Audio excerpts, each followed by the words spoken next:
क्या कश्मीर और लाहौर तक भी राज करते थे मराठे? बिल्कुल नहीं। 1757-1758 में रघुनाथ राव ने पंजाब और कश्मीर पे अटैक किया, लेकिन पंजाब में सिख्स ने टफ रेजिस्टेंस की और मराठे अपना वर्चस्व यहां नहीं जमा पाए। मराठास यहां से ट्रिब्यूट लेवी करना चाहते थे। क्या होता है ट्रिब्यूट?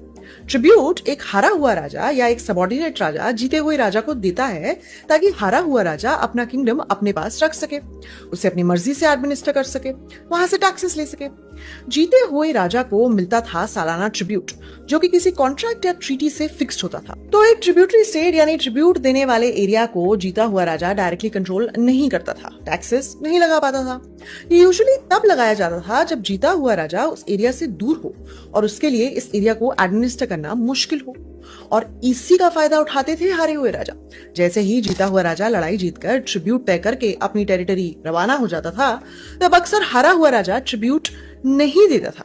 1-2 साल का ट्रिब्यूट बकाया होने के बाद फिर से जीते हुए राजा को वापस आकर जंग करनी पड़ती थी और फिर से ये प्रोसेस रिपीट होता था। तो ट्रिब्यूटरी स्टेट जीते हुए राजा के राज्य का हिस्सा नहीं होता था, क्योंकि वहां का राजा कभी भी ट्रिब्यूट देने से मना करके ट्रिब्यूटरी रिलेशनशिप से आजाद हो सकता था, अपने तरीके से अपना राज्य चला सकता था। ये इतना बड़ा लेक्चर ट्रिब्यूट पे मैंने इसलिए दिया क्योंकि मराठास इसका यूज काफी करते थे और ये आगे वीडियो में आपको समझ आ जाएगा। खैर, तो पंजाब को भी रघुनाथ राव ने ट्रिब्यूटरी स्टेट बनाने की भरपूर कोशिश की, लेकिन सिखों की वजह से यह मुमकिन नहीं हो सका। उन्हें पंजाब से कोई भी ट्रिब्यूट नहीं आया। इनफैक्ट ये पंजाब की इन्वेजन मराठास ने पंजाब के सूबादार अदीना बेग खान के कहने पे की थी ताकि वो अफगानों को हरा सके। वो तो हो गया, अफगान्स को हारना पड़ा, पर मराठा फोर्सेस पंजाब को एक प्रॉपर ट्रिब्यूटरी स्टेट नहीं बना पाए। और कश्मीर? नो।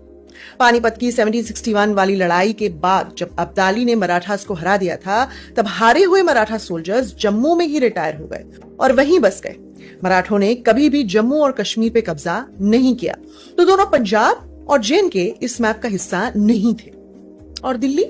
इंटरेस्टिंगली, दिल्ली पर 1752 में मराठा अटैक हुआ मुगल एम्परर की प्रोटेक्शन के लिए। किससे प्रोटेक्शन? अफगान से।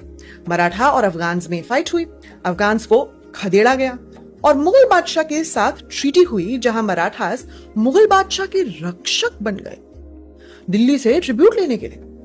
आमतौर पे पॉपुलर हिस्ट्रीज में मराठास को मुगलों के खिलाफ बताया जाता है, लेकिन यहां तो उल्टा ही हुआ। मराठास मुगल्स के प्रोटेक्टर्स बन गए जो मुगल ताज की रक्षा करेंगे।